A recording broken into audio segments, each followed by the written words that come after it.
दिन खाले बानी बुक रहेला साटा और बलिया बक्सर कबो झड़िया कहियो टाटा भाई बाबू पारो रानी तब का अरे एको दिन खाले बानी बुक रहेला साटा आरा बलिया बक्सर कबो झड़िया कबो टाटा 2000 देखी घाघरा उठ गए कमरा हिला के नचलुए अरे बोला कमरा हिला के नचलुए जादू जी की चौकी टूटी गई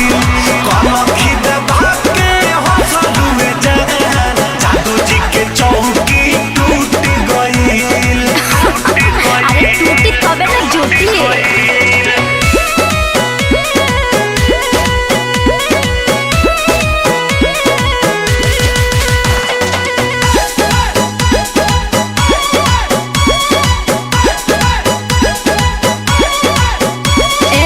तोहरा कवन परेशानी बा गजबे तोहारी जवानी बा। हाँ तो तोहरा का बुझाता 500 के नचनिया बनी। अरे तेगो भैंसिए खोल ले जो तोहरा कवन परेशानी बा गजबे तोहारी जवानी बा। अरे चल बोली के चाल देख के छाती काहे फाटे अदा और स्टाइल के ना जोड़ा कोनो बाटे आजा लूटे वाला सब है लूट गए कमरा हिला के नचलुए अरे बोला ना बोला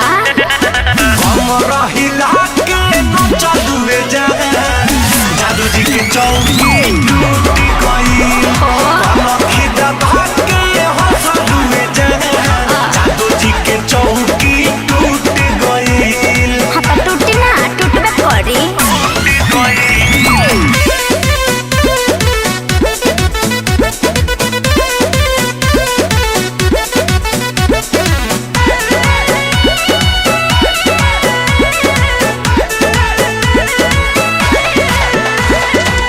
मिले वाला ये तना बुझला घर बोला तोहरो काहे बताई तहरा के हो लगलू टेढ़ हुए हाँ तो का चिचकारी मिले वाला ये तना घर बोला तोहरो अरे आग के हम गोला हई दूरे रह बाबू रस भरल रसगुल्ला देखी जरा नहीं के काबू काहे देखी क्या पसीना छूट गए कमरा हिला के नचलुए अरे हमारे काम ही है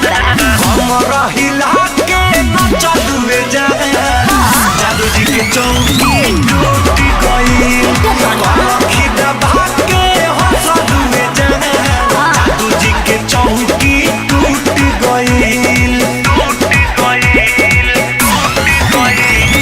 अरे इतने ना कल पांडे जी के यहाँ भी 2 चौकी टूटल रहे।